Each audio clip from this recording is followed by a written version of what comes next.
It's been almost 7 months since someone hit pedestrian Barry Moss in Evans and left him to die.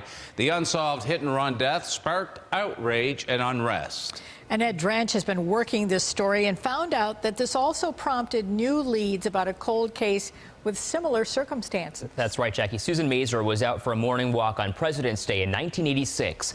That's when she became the victim of a hit and run and died. But it's thanks to the Barry Moss case that police may finally have the break they've been waiting for. Christmas 2013, a driver hit Barry Moss, leaving him to die. He was steps away from his home walking on Route 5. With the publicity of that case, police received a fresh break in a cold case from the 1980s in the same town with eerily similar circumstances. I was somewhat surprised. Father Francis Mazer, better known as Father Butch, received this handwritten, first-class stamped letter about a pickup truck.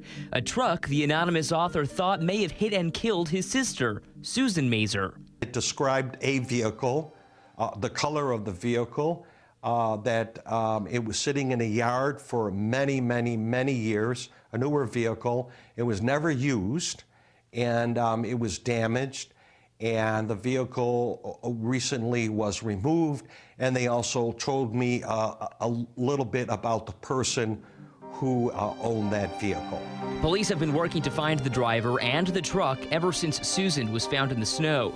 Lead investigator Santa John worked the case for years before retiring in 2008. I remember it very well. I remember everything we did. I remember all the leads that came in, and we followed up on them all. Police believe Susan was hit about 8:15 in the morning on Delameter Road.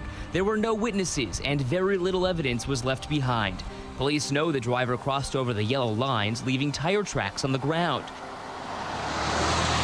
John says it was a four-wheel drive pickup truck with extended mirrors that hit and killed Mazer, a truck similar to what the new note described. Any investigator will tell you that when you have cases of this magnitude and this serious, you want to solve these cases. And when you don't solve them, it plays on your mind. It haunts you. In this case, haunts me. Haunting, he says, because a killer is still out there. It's haunting, too, for Evans Police Chief Ernie Masulo.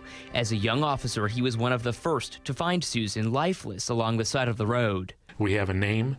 We're going over our notes from the previous investigators. As chief, he keeps both Mazer and Moss's files on his desk. They don't go away, so they remind me every day of the unsolved cases.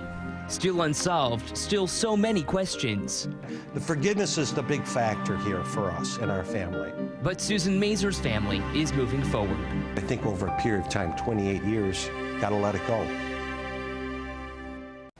Investigators are now working with state police, gathering more information about the truck and the truck's owner or owners.